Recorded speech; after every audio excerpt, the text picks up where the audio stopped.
오늘 본문 속에 나타난 느헤미야라고 하는 인물은 남유다가 바벨론의 멸망을 한 때로부터 약 150년 가량이 지난 후 포로의 귀환으로 따지면 수룹바벨, 에스라 그리고 느헤미야 이 세 번의 포로 귀환 가운데 마지막 세 번째의 포로 귀환을 인도하고 그 중심 속에서 예루살렘 성을 건축한 그런 인물입니다.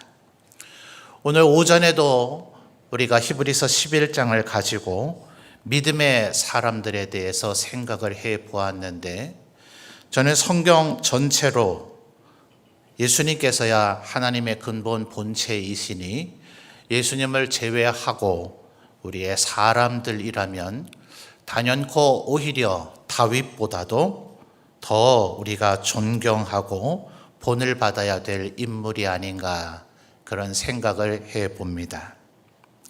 또 어떤 면에서는 약 10수년 정도만 느헤미야의 일생 가운데 집중적으로 1장부터 13장 전체가 기록이 되어져 있습니다. 또 다니엘도 그의 생의 끝자락도 일부 기록되어 있기는 하지만 사실은 특정적인 시점들만 기록이 되어져 있을 뿐 일생 전체가 골고루 기록되어 있지는 않습니다. 그래서 어쩌면 어떤 이는 말하기를 느헤미야나 다니엘도 그들의 일생을 아주 골고루 다 기록을 했다면 다윗보다 더 허물이 많을 수밖에 없었을 것이다. 하나님께서 다윗을 인정하시며 내 마음에 맞는 사람, 예전 표현으로 내 마음에 합한 사람이라, 밧세바의 일 외에는 내 앞에 거역한 일이 없었다, 이렇게까지 칭찬을 했던 이가 다윗 아닙니까? 그러나 사실 그 밧세바와의 범죄 사건으로 인하여 다윗과 이스라엘 전체 그리고 그 왕실 내부에서도 꽤나 진통과 홍역이 오래 갔었죠. 그런 치명적인 범죄를 저질렀었던 다윗을 생각해 본다면 이 느헤미야에게서는 그런 부분을 찾을 것이 없습니다. 1장부터 13장까지를 기회가 되시면 우리 1, 2작년의 회원들도 꼼꼼히 정독을 해보신다면 정말 느헤미야처럼 살아봐야 되겠다 하는 그런 다짐과 결심이 생각되어지게 되리라 생각합니다. 저 개인적으로는 아버지가 목회자였기 때문에 어릴 때부터 꽤나 성경을 좀 자세히 깊이 있게 교육을 받으며 자랐다 생각을 하는데도 이 느헤미야는 사실 어린 시절에는 잘 몰랐던 사람입니다. 대학부 회장을 할 때 여름 수련회 강사로 오셨던 목사님께서 4박 5일 동안 이 13장 전체를 강론을 하셨는데, 거기에서 우리 대학부가 엄청난 정말 부흥회를 능가하는 그런 은혜의 도가니에 사로잡혔던 기억이 있습니다. 다들 어릴 때부터 다윗이나 사무엘이나 요셉이나 야곱이나 이런 얘기들은 많이 들어봤지만 이 느헤미야에 대해서는 비교적 주일학교에서도 그닥 다루지 않았던 그런 베일 속의 인물이었거든요. 그런데 1장부터 13장까지를 살펴보면 살펴볼수록 이렇게 매력적이고 이렇게 멋있는 신앙의 귀감이 되는 사람이 성경에 있었던가, 20대의 젊은 우리들이 깊이 빠져들도록 만들었습니다.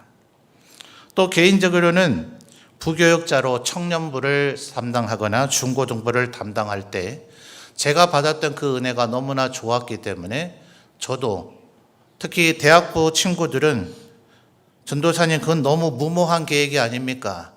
어떻게 밥 먹고 설교하고 그렇게만 합니까? 우리 젊어서 좀 노는 것도 해야 되는데요. 싫다, 일단 해보자 라고 했더니 그들도 제가 받았던 그 은혜를 많이 체험하게 됐던 그런 경험이 있습니다. 하나님의 말씀이 그와 같은 능력이 있는 거죠. 인간 목사들에게 능력이 있는 것이 아니라 하나님의 말씀을 살았던 느헤미야, 그리고 그 말씀 자체, 그것이 우리로 하여금 심령을 뜨겁게 했었던 그런 경험이 있습니다. 우리 성도들도 1, 2장년회뿐만 아니라 모든 성도들이 이 느헤미야서를 한번 작정하고 정독을 해보셔서 느헤미야처럼 살아가기를 그렇게 결심하는 여러분들이 되셨으면 좋겠습니다. 여러분, 성이라 하는 것이 무엇을 연상하게 만듭니까? 그것은 도시를 지켜내는 아주 중요한 구조물 중에 하나입니다. 여러분, 우리 옆에 중국이라고 하는 참 거대한 나라가 있지 않습니까? 때로 우리가 일본에게도 시달림을 당했지만 고대로부터 중국 계열의 국가들에게 침공을 받은 적이 한두 번이 아니죠. 고대의 중국은 지금보다는 훨씬 작았습니다. 그런데 이 중국은 끊임없이 자기들 스스로가 온 세상의 중심, 소위 중화 사상이라는 사상을 가지고 끊임없이 팽창을 거듭해 오고 있습니다. 지금도 그 야욕은 끝나지 않았고 그 야욕이 이 시대의 우리나라의 안보적 위협의 요소로 자리 잡고 있는 것은 우리 성도님들도 아마 잘 알고 계실 겁니다. 그런데 전 세계 사람들이 참 신기해합니다. 중국 옆에 있는 나라는 언젠가는 그들에게 흡수되어지고 중국화 되어졌는데 이 대한민국, 조선, 도대체 이 나라를 어떻게 끝까지 일부 조공 관계를 맺은 적은 있지만 그 국가와 민족의 정체성을 계속 유지할 수 있었는가? 여러 가지 이유가 있겠죠. 지금 국사 강의 시간이 아니니 그런 걸 다 얘기할 수는 없겠고요. 그 중에 한 가지로 우리나라의 학자들이 꼽는 것은 우리의 지형 산성과 그곳에 있는 성을 이유로 듭니다. 우리는 어떤 이들이 쳐들어와도 산마다 주요한 거점에 성을 만들어 놓고 그 안에서 농성을 했기 때문에 우리에게 많은 피해를 줄 수는 있었을지 모르지만 끝내 우리를 정복해낼 수는 없었어요. 바로 이 성이라 하는 것은 이토록 강력한 힘을 갖습니다. 이 성을 빼앗고자 하는 자는 반드시 그 성 안에 있는 수십 배의 병력을 가지고 와서 막대한 피해를 감수해내고서야 그 성을 얻기가 그래도 쉽지가 않습니다. 그러니 이 예루살렘을 정복했던 모든 정복자들은 성을 다 헐어버렸습니다. 그러니 이 느헤미야 시대에 이 성을 어떻게 하면 다시 쌓을 수 있을까? 이것이 느헤미야에게는 가장 숙제였고, 또 반대로 바벨론이나 메데 바사의 황실들이나 또 다윗 왕의 시절을 끔찍하게 싫어하는 주위의 모압과 암몬과 에돔의 족속들, 그들이 만약 다윗 왕과 같이 이스라엘에 강력한 왕이 출현하고 또 그들이 예루살렘을 쌓아서 강력한 국가가 되어진다면 먼 옛날 다윗의 시대처럼 우리는 이스라엘에게 굴복해야 되는 처지가 될 것이다. 이스라엘인들은 끊임없이 예루살렘 성을 다시 쌓으려고 하고 이스라엘의 주위에 있는 모든 나라들은 어떻게 하든지 저 성을 쌓지 못하게 만들어야 되겠다는 갈등 구조가 계속해서 이어졌습니다. 마치 이것은 하나님 앞에 그리스도의 몸된 우리 모두가 그리스도의 몸됨을 이루어가는 과정이라고 볼 수도 있습니다. 우리 각자가 그리스도의 몸, 그리스도의 지체가 되었으니 토막난 채로 있어서는 안 되잖아요. 팔, 다리, 사지, 육체, 오장, 육부가 만약 각각 토막난 채로 있다 하면 그걸 어찌 사람이라 할 수 있겠습니까? 끔찍한 시신에 지나지 않겠죠. 그러니 우리는 끊임없이 하나가 되어짐을 도모해야 합니다. 그런데 마귀 사탄은 그것을 제일 싫어해서 우리 모두가 각자 니뿔내뿔로 살아가도록 끊임없이 우리 안에 충동질을 하고 갈등을 유발하려고 만듭니다. 그래서 어떤 면에서 신앙생활이라 교회 안에서 생활이라 하는 것은 마치 예루살렘 성을 쌓는 것과 같다 하는 거예요. 그래서 제목으로 문장을 만들기가 좀 쉽지 않아서 그냥 평이하게 예루살렘 성 건축이라고 했습니다만 17절 하반절을 보면 정확한 느헤미야의 표현, 워딩이 뭡니까? 17절 후에 그들에게 이르기를 우리가 당한 곤경은 너희도 보고 있는 바라. 예루살렘이 황폐하고 성문이 불탔으니 자라는 글자부터 우리 같이 한번 읽어볼까요? 시작. 자, 예루살렘 성을 건축하여 다시 수치를 당하지 말자. 이것이 페르시아의 총독의 신분으로서 예루살렘 이스라엘에 온 느헤미야가 동포 이스라엘 백성들에게 했던 말입니다.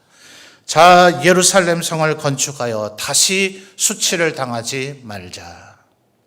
우리가 한 몸을 이루어 하나님 앞에 영광 돌리고 절대로 분열하거나 갈등하거나 반목하지 말자. 이것이 예수님을 믿어 구원된 하나님의 백성이 되어져 교회의 일원이 된 우리 모두가 마음속에 늘 다짐하고 새겨야 할 일입니다. 우리들 각자가 완결되고 연결된 하나의 성이 되지 아니하고 그저 크고 작은 이쪽이 삐죽하고 저쪽이 삐죽한 그런 돌의 형태로만 그대로 있는다면 우리는 절대로 하나됨을 이루지 못할 겁니다. 그래서 특별히 우리 교회에 마치 척추와 같이 중추적 역할을 하는 우리 1, 2 장년회가 이 느헤미야가 어떻게 성을 건축했는가 하는 것을 마음에 새기면서 우리 1, 2 장년회도 이렇게 느헤미야처럼 하나님 앞에 영광 돌리는 하나님의 백성들이 다 되시기를 바라는 것입니다. 자, 1장 1절을 한번 살펴볼까요? 1장 1절 우리 성도님들 한번 읽어 주십시오. 시작.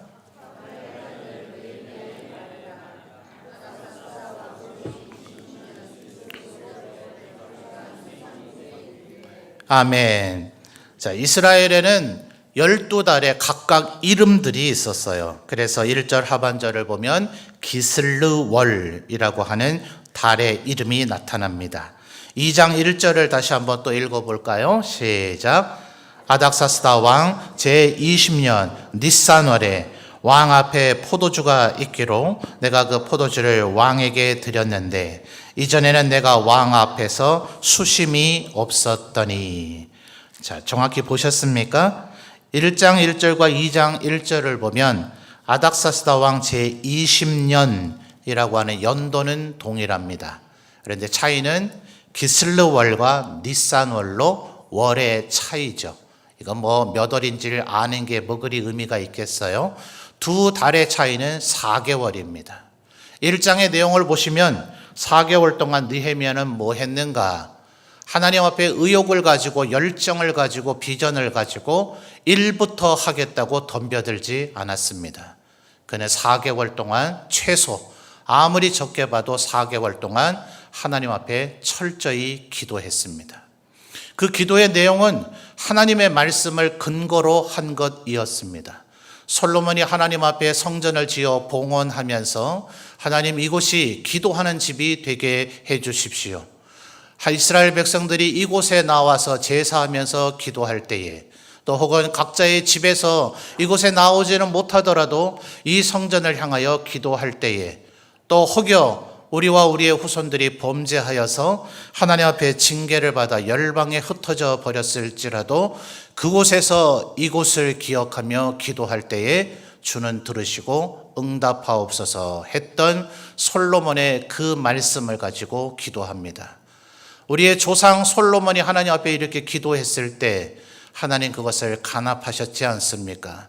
이제 우리와 우리의 조상들이 범죄하여서 우리는 바벨론 메대 파사에 흩어져 살고 있으나 주의 성전을 향하여 기도하오니 우리로 주의 나라로 돌아가게 하옵소서. 이렇게 4개월 동안 기도했습니다. 최소가 그렇습니다. 그 전에 하나니라고 하는 1장 1절 이하를 보면 자기의 형제를 예루살렘의 형편이 실제로 어떠한지 가서 좀 보고 와라 이렇게 보낸 동안 자기의 형제를 그 먼 이 느헤미야가 살고 있던 곳은 아브라함이 출발했었던 갈대아 우르와 위치상 별로 차이가 나지 않습니다. 수천 킬로입니다. 오늘날의 여행으로도 너무나 멀고 험한 거리일 것인데 고대에 걸어가든지 기껏해야 짐승을 타야 된 그 시절에 치안의 부재 상태인 그곳에 수많은 종족들과 민족들이 있는 그곳을 통과하는 것에 형제를 예루살렘을 가서 형편을 보고 오라 했으니 기도 안 했겠습니까? 그 기간까지를 아마 합산한다면 느헤미야는 하나님 앞에 뜻을 정하고 그 일을 행동으로 옮기기 전 최소 아마도 1년 가까이 기도했을 수 있다 하는 겁니다. 우리 1년 작년의 회원들 얼마나 기도하고 계십니까? 어쩌면 너무나 고단한 삶을 살고 계시죠. 위로는 어르신들 모셔야 되고 이제는 가정에 자녀들도 있고 하기 때문에 어쩌면 그 어느 세대보다도 중압감을 가지고 인생의 무게를 가지고 살아가려는지 모릅니다.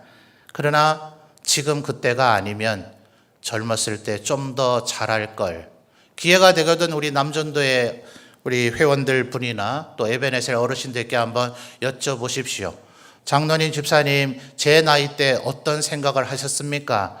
아마 저는 확신하며 말하기를 더 열심히 살아라. 힘들겠지만 최선을 다해봐라. 나중에 내 나이 되면 후회한다. 아마 이런 얘기를 하시리라 저는 생각합니다. 우리 남전도의 에베네셀 어르신들 맞죠?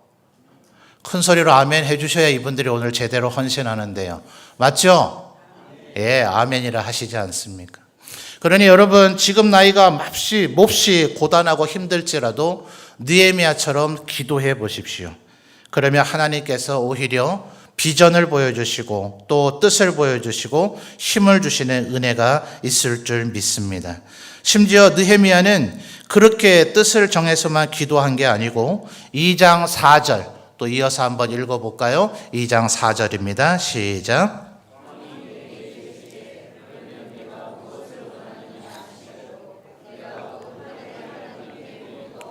아멘. 정말 이 2장 4절은 성경 그 어디에서도 찾을 수 없는 보배와 같은 말씀이라 생각합니다.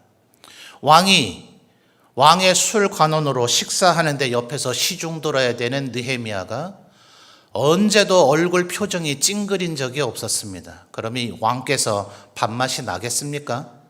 그런 사람 시중 들면서 밥 먹겠습니까? 내 돈 주고 찾아가는 식당에서도 그렇게 하면 짜증나서 그 식당은 다시는 안 갈 건데요. 신하인이 갈아치워버리면 그만 아닙니까? 느헤미야는 단 한 번도 얼굴에 수심이 없었다 해요. 근데 그날은 수심이 있었으므로 네 얼굴에 왜 근심빛이 있느냐. 굉장히 자상하고 인자한 목소리일 수도 있지만 굉장히 두려운 얘기입니다. 말 한마디 잘못하면 죽음에 이를 수도 있는 그런 질문인 거죠. 그래서 2장 4절에 뭐라고 합니까? 하늘의 하나님께 묵도하고. 내 조상들이 살았던 예루살렘 성이 다 불타 있으니 제가 어떻게 수심이 없을 수 없겠습니까? 그러면 도대체 내가 뭘 해주면 좋겠냐 하니 그 순간에 묵도했더라 하는 거예요.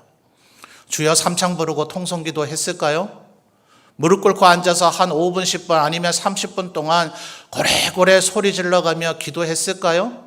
아니요, 아마 왕의 얼굴을 쳐다보면 눈도 감지 못했을 겁니다. 기껏해야 5초 내지 10초 혹은 30초를 넘기지 않았을 겁니다. 그러나 느헤미야의 그 뜬 눈과 그 얼굴 속에 그 심령은 불타는 듯 강렬하게 하나님 앞에 기도했을 것입니다. 바로 이 기도. 이런 기도가 우리의 삶에 꼭 필요한 거죠. 여러분, 뜻을 정하고 시간을 정해서 기도하는 것도 중요하지만 우리의 삶의 모든 순간이 이렇게 기도로 이루어진다면 하나님께서 어찌 그 권능의 오른손을 드시지 않겠습니까? 아까 우리가 2장 17절을 읽었습니다만 18절에 느헤미야가 이렇게 얘기하지 않습니까? 또 그들에게 뭐라고요? 하나님의 선한 손이 나를 도우신 일. 이렇듯 하나님 앞에 기도하며 살아갈 때에 하나님의 선한 손이 반드시 도우신단 말입니다. 여러분이 교회에서 귀한 일꾼이 되도록만 도우시는 게 아니라 여러분의 가정, 여러분의 직장에서도 하나님께서 반드시 도우셔서 느헤미야처럼 축복의 주인공들이 되실 줄 믿습니다. 그렇다고 느헤미야는 기도만 했던 것이 아닙니다. 2장 6절 또 이어서 한번 읽어볼까요? 2장 6절입니다. 시작.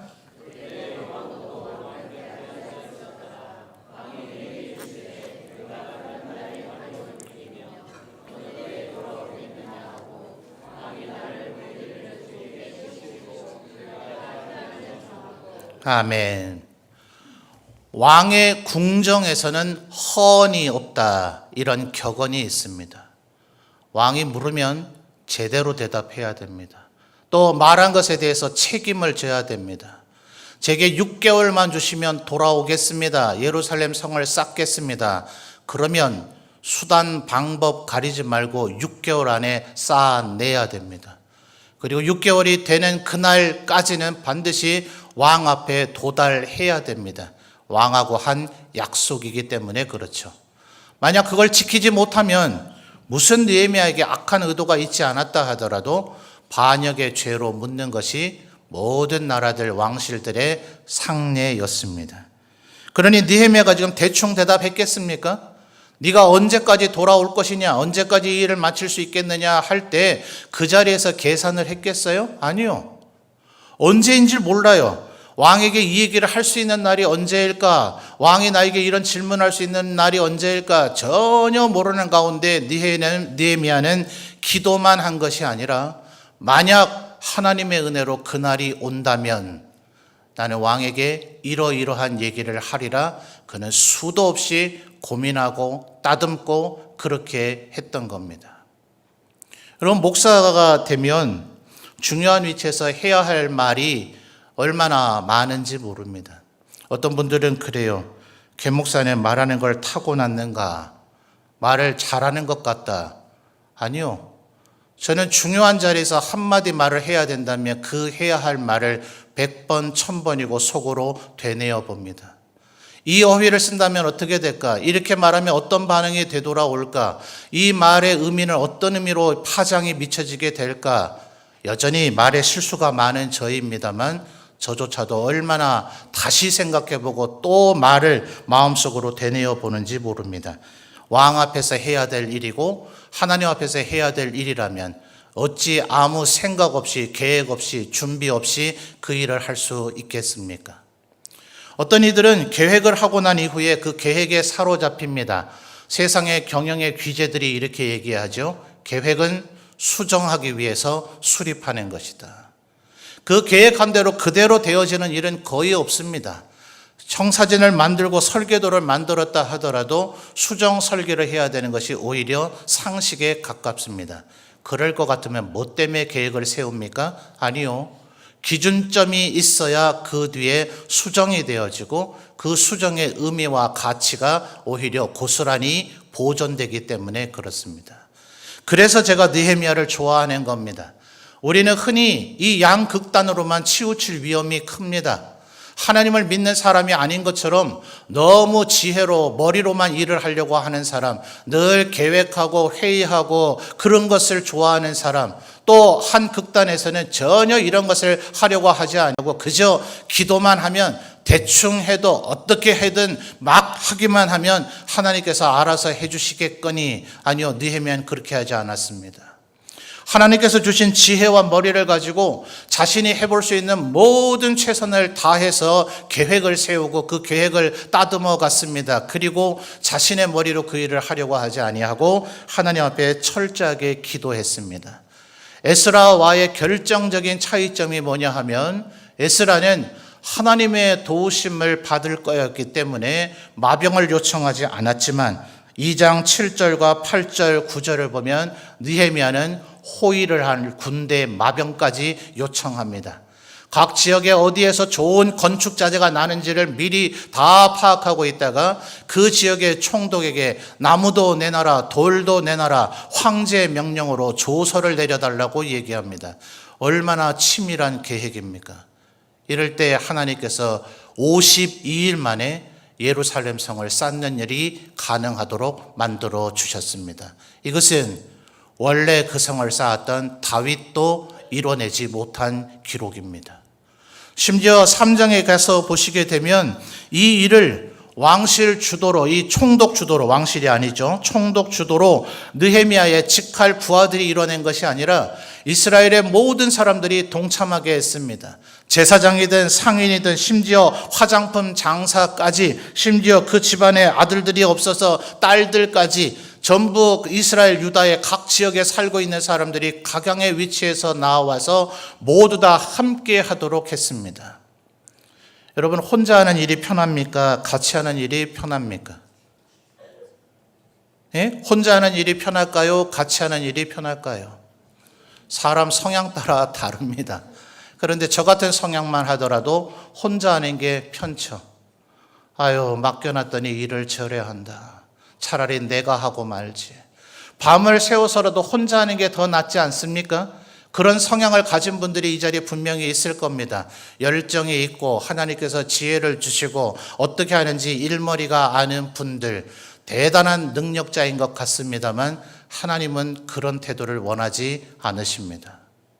우리가 아무리 똑똑하고 잘난다 한들 하나님의 열심이라는 표현이 성경에 나오지 않습니까?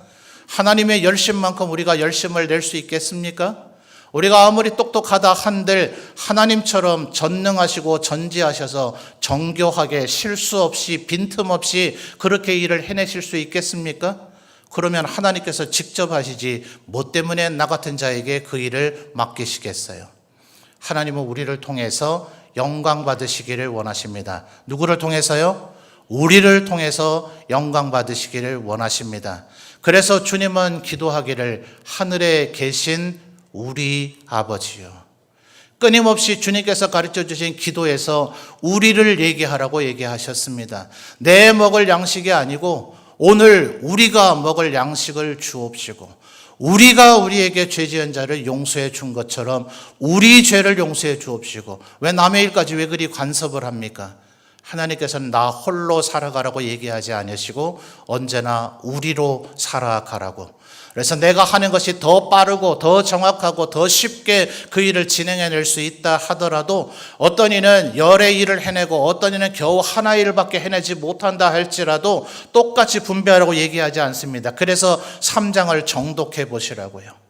위치에 따라서 성벽의 높이가 다릅니다. 성벽의 두께가 다릅니다. 감당해야 될 성벽의 길이가 다릅니다. 그 사람의 분량을 따라, 그 사람의 역량을 따라, 그 사람에게 주신 하나님의 은혜를 따라 각각 다르게 일을 맡겨주더라 하는 거예요. 이 세상은 그러면 안 되죠. 내가 10,000원 회비 내면 너도 10,000원 내야 되고 내가 이 정도 일을 하면 너도 이 정도 일을 해야 된다는 사고가 이 세상에는 팽배하지 않습니까? 그래서 우리는 하나님의 사고로 살아야 된다는 거예요.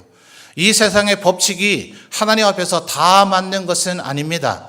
주님은 말씀하시기를 내가 많이 준 자에게 많이 찾겠다고 하셨습니다. 그러니 하나님에게 내게 역량과 능력을 더 주셨거든 나는 더하면 될 일이고 저 사람이 못하고 적게 한다고 해서 그를 책망할 일이 아닙니다. 우리가 함께 그 일을 해나가는 정신이 교회 안에서는 반드시 필요하다 하는 것이죠. 이 이후에도 살펴보면 느헤미야는 언제나 솔선수범했습니다. 아침부터 저녁까지 일했습니다. 한 손에는 건설 기구를 들고 한 손에는 무기를 들고 일했습니다. 여러 곳에서 서로 연락할 수 있는 연락망을 구축해서 끝내 이 성을 52일 만에 쌓아 올렸습니다. 건축의 전문가들이 이 자리에도 계신 줄 아는데요. 제가 여쭤본 건축의 전문가는 이렇게 얘기하더군요. 이와 같은 성을 이렇게 동시다발적으로 여러 곳에서 만든다는 것은 너무도 무모한 일이다. 그러나 이것은 하나님의 뜻이죠. 한 사람에 의해서 한 무리에 의해서만 성벽 전체가 만들어지는 것이 아니라 그것이 도저히 불가능해 보이는 일이라 하더라도 동시다발적으로 여러 곳에서 모든 사람이 동참해서 자기가 할 수 있는 범위 내에서 이 일을 만들어 가는 것, 그리고 수많은 반대에도 초점을 잃지 않고 집중력을 잃지 않고 끊임없이 이 일에만 집중한 것. 산발락과 호른 사람, 이 사람들이 느헤미야를 얼마나 뒤흔들어 놨는지 모릅니다. 여러분, 은혜의 코이노니아 밴드에도 올렸습니다만 사단은 우리를 그렇게 많이 공격할 필요가 없습니다. 우리의 마음에 기쁨만 잃어버리면 되죠. 우리의 마음에 하나님을 향한 헌신의 마음만 조금만 흐트러 놓으면 됩니다. 하나님 앞에 뜨겁게 예배하고 하나님 앞에 한 번 더 말씀 읽고 한 번 더 찬양하겠다는 그 생각만 지워버리면 됩니다. 했는데 뭐 주일 오전 예배 드렸는데 뭐 이쯤이면 됐지라는 생각만 먹어 놓으면 사단의 목적을 달성하는 거죠. 주님은 우리에게 그 마음을 빼앗기지 말라고 얘기하십니다. 그 어떤 일에도 마음을 흐트러뜨리지 말고 초점을 잃지 말고 너와 내가 함께 동행하는 이 삶을 살아주지 않으련 하나님께서는 언제나 우리에게 이것을 바라고 계시다는 거죠. 그러니 느헤미야는 또 기도합니다. 하나님, 내가 이 시련을 이겨낸 것을 기억하옵소서. 하나님께서 명하신 이 사명만 집중하고 있는 것을 기억하옵소서. 저는 이 느헤미야의 기도가 너무나 감격적이에요. 물론 우리 가운데 누가 범죄하지 않고 쓰러지지 않고 허물이 없는 이가 어디 있습니까? 그러니 겸손하고 정당한 우리의 기도는 하나님 앞에 겸손히 회개하는 기도로 출발되어져야 하겠지만 느헤미야처럼 이렇게 기도하면 왜 안 되는가? 하나님, 제가 하나님 앞에 영광 돌릴 수 있도록 힘과 능력 주셨으니 감사합니다. 내가 하나님 앞에 이렇게 충성하고 헌신한 것을 기억하옵소서. 느헤미야의 이 승리의 기도는 우리의 심장을 뜨겁게 하지 않습니까? 저는 우리 점천제일교회 모든 성도들, 특별히 1, 2장년의 회원들이 느헤미야처럼 이렇게 하나님이 이루도록 해주신 그 승리를 감사하며 기도할 수 있는 우리 1, 2장년의 모든 회원들이 되시기를 주님의 이름으로 축원합니다. 그런데 여러분, 성이라고 하는 것은 아이러니하게도 단점이 있습니다. 한번 쌓아놓고 나면 그 다음엔 절대로 확장을 할 수가 없어요. 그래서 예수님 오셨을 때에도 많은 사람들이 여리고와 베다니에 살고 있죠. 어떤 사람이 예루살렘에서 여리고로 가다가 강도를 만났더라. 예수님께서 십자가를 지시기 위해서 예루살렘에 입성하셨는데 그곳에서 계속 주무시지를 않고 베다니에 나가 주무시고, 그 다음날 아침에 예루살렘에 또 올라오셨다가 또다시 베다니 나가 주무시고, 왜 이렇게 하는가? 다시 쌓여진 예루살렘 성은 한계가 있어서 그 안에 살 수 있는 사람과 그 안에 살 수 없는 사람으로 나눠져 있더라 하는 거예요. 그래서 여러분, 스가랴서의 말씀을 한번 살펴볼까요? 구약성경 1314페이지입니다. 스가랴 2장의 말씀을 보죠.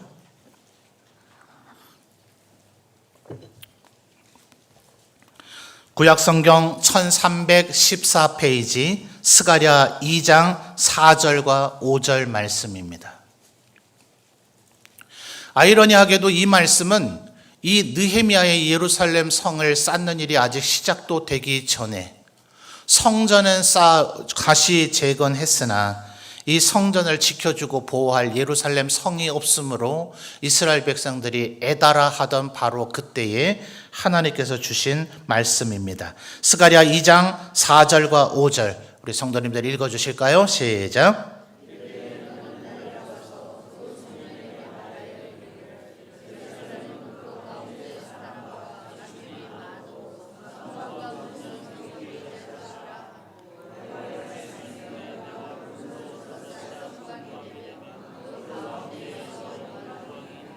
아멘. 아까 우리나라가 중국에 왜 흡수되지 않았는가? 그 비결 중에 하나가 산성이 있었기 때문이다라고 진단한다고 말씀드렸죠. 험악한 산세와 함께 그곳에 요새화되어져 있는 산성. 예루살렘도 시온산입니다. 산성입니다. 그런데 그곳에 성이 없습니다. 그러니 얼마나 이스라엘 백성들의 마음이 불안하고 안타까웠겠어요. 그때 하나님께서 지금 뭐라고 얘기하십니까? 돌로 성을 쌓았다가는 그 예루살렘에 사람과 가축이 많아지게 되면 그 성은 확장할 길이 없다. 그러니 예루살렘은 성곽 없는 성읍이 되는 것이 오히려 나을 것이다. 대신에 5절에 뭐라고요? 내가 친히 불로 된 성곽이 되어 주겠다. 하나님께서 만약 우리의 성곽이 되어 주신다면 불로 된 이 성을 누가 기어오를 수 있겠습니까? 그 어떤 무기가 이 불로 된 성을 뚫고서 그 성 안에 보호받고 있는 사람을 공격할 수 있겠습니까? 하나님께서 친히 성곽이 되어 주시니 말입니다. 그러니 우리에게는 사실은 돌로 된 성은 필요 없는 겁니다. 절대로 돌로 쌓으려고 해서는 안 됩니다. 내가 이렇게 쌓겠다고 했다 하면 거기에 우리는 얽매이고 사로잡혀서 그것을 변경할 수가 없어요. 아니요, 그런 성은 우리가 쌓아야 될 성이 아닙니다. 오직 하나님께서 원하시는 성, 우리 자체가 성이 되는 성, 하나님의 명령을 따라 끊임없이 자라나고 움직이고 연결되어지고 확장되는 성. 그래서 바울 사도는 끊임없이 교회란 이런 것이다. 서로 연결되는 것이다. 서로 자라가는 것이다. 그리고 끊임없이 이동되어지는 것이다. 마치 건축물과 같으나 한 곳에 고착된 성이 아니라 끊임없이 움직이며 연결되며 확장되는 성. 이것이 그리스도인들로 이루어진 하나님께서 친히 이루어 가실 성이다라고 바울 서신 여러 곳에서 이야기하고 있습니다. 바로 이 성을 쌓아가시는 우리 1, 2 장년의 회원들이 다 되시기를 바랍니다. 이러한 성을 쌓아가시는 우리 점천제일교회가 되기를 바랍니다. 하나님이 친히 우리의 성곽이 되어주시는 성, 우리는 그 안에서 그리스도의 은혜로, 성령의 은혜로 다듬어진 하나의 반석과 같은 돌, 베드로와 게바와 같은 그런 돌이 되어져서 그리스도의 몸의 일원이 되어질 때 우리는 하나님의 영광이 드러나는 거룩한 시온 산성이 될 줄 믿습니다. 이렇게 주님 앞에 헌신하며 살아가시는 1, 2 장년의 회원들과 모든 주의 백성들이 되시기를 주님의 이름으로 축원합니다.